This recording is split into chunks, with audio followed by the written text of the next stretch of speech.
Hey, this is Life with John Renee here, back with another video. Like, comment, subscribe. More videos on the way on period. This video is about vivid dreams, sleep, story times. So, as some of you may or may not know, I have really vivid dreams, and I have all my life. Just kind of is what it is. But the other night, I had one that is sticking with me really intensely, and I kind of just want to talk about it because I don't know. It's just, you know, those dreams that just like stick with you for a long time. I was in this mansion, like estate, and I was having a sleepover with my friend Liza, and she couldn't sleep, and she was like, dude, I feel like someone's watching us.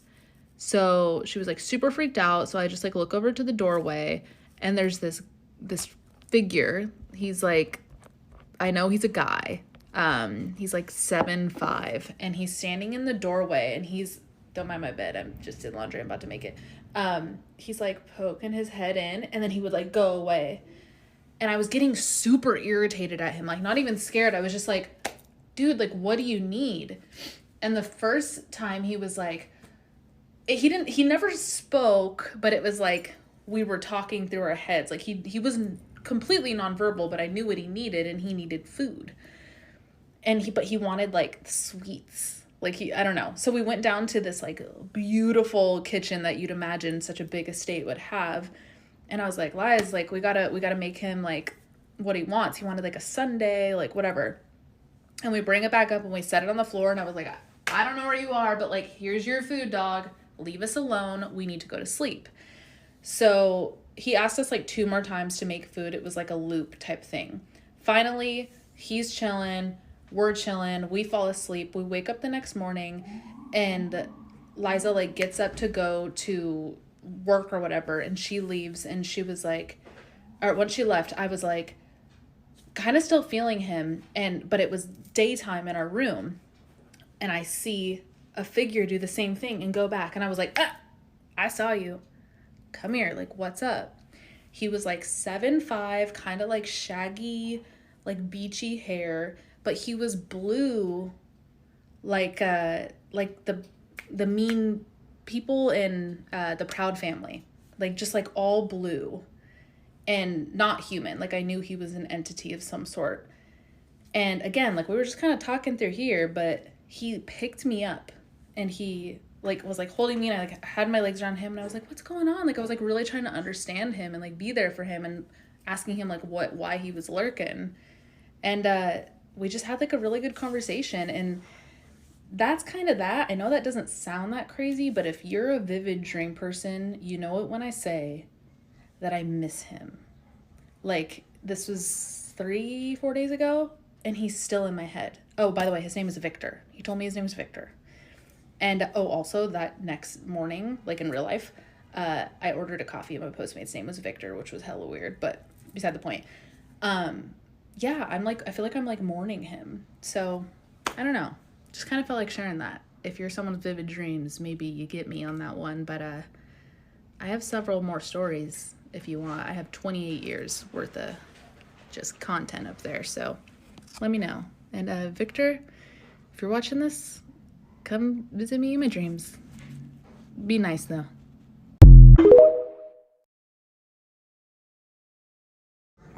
I feel her sometimes because I have vivid dreams where I remember it from the day. Like, it just be like, and sometimes they feel so real when you be having a dream. Like, sometimes it be like the love of my life, but I never know what he looks like. But he just treats me like I should be treated, and loves on me and cares about me. And then my alarm goes off, and I'm mad because I would like to go back to my dream. But comment below about that video. All right, let's go to the next video. Tell me about the weirdest dream you've had that you don't actually think was a dream at all. I'll go first. Like this, I know for sure was not a dream. And this happened about 10 years ago. And honestly, I just started telling people this story because when I talked about it 10 years ago, people thought I was crazy. The reason why I'm comfortable telling it now is because there's a lot more people open to this sort of thing now.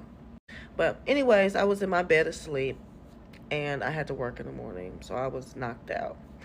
Next thing I remember, is waking up, but my body's not up. And I hear this loud ringing in both my ears. And I'm like, oh, I know exactly what this is. So I close my eyes tight because I'm like, this is sleep paralysis. And if I open my eyes, I'm going to see a sleep paralysis demon. And I did not want to see a sleep paralysis demon because I had never seen one. So I keep my eyes super duper tight. And so the next thing I remember is open my eyes, I get up, and I am up. I'm like, all right, cool.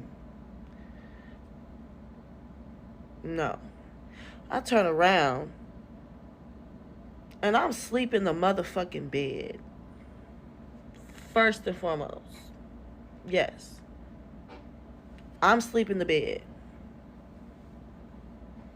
So I'm like, well, what is happening? Now my phone is on the floor next to my bed, charging. I grab my phone, and I'm like panicking, like, whoa, whoa, whoa, whoa, whoa, whoa, whoa. I gotta call my grandma, because how do I get back in my body? And so I remember grabbing my phone, I remember running down my stairs. Now how I know this was not a dream, because dreams are super weird. Like when you're in your bedroom, you might start out in your bedroom, you leave your room, you end up in like a cafeteria or a swimming pool or something like that. When I tell you that everything in my room, it was literally like I opened my eyes and that is my house. Nothing off. That was my house to a T. There was nothing dreamlike about this. I remember running down the stairs, opening up my front door and sitting on the little stoop in front of my front door and thinking to myself, how am I going to figure out how I'm going to get back in my body? I'm really outside sitting there thinking how I'm going to get back inside of my body when I walk back up these stairs. So I finally go back inside. I walk up the stairs, I go back in my room. Now I had a Scentsy wax melter that I had got from somebody I worked with. I ordered through Scentsy, and it illuminated my room, like not super bright, but it was bright enough to where it was a nice ambiance in the room. And an agent of mine had got me a Bible, and on my dresser next to the Scentsy melter was this Bible. And because of how illuminated the room was from the Scentsy melt, I see the Bible. And when I look at this Bible, I have an idea pop in my head. The idea that pops in my head tells me to lay down inside my body. So guess what? I lay down inside my body.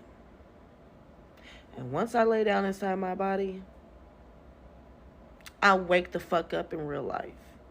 And I am shook to my core. I am so scared. I'm 100% sure that this was not a dream. And it was not a dream. Nobody could ever convince me that that was a dream. That was real life. To the point that I roll over, grab my phone, and go through my call logs to see if I did, in fact, call my grandmother.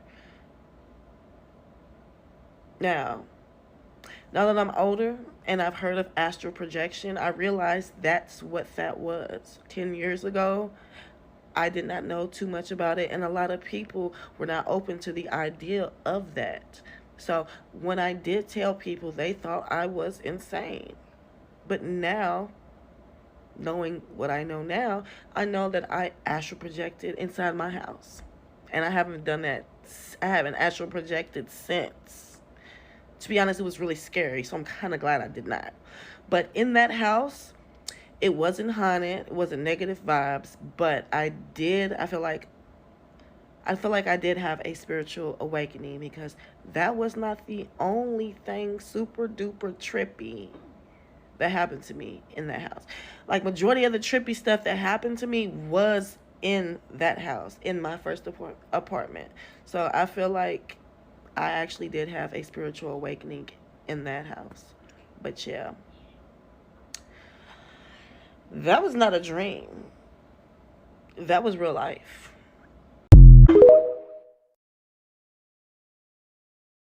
crazy. Like, has anybody ever gone through that before?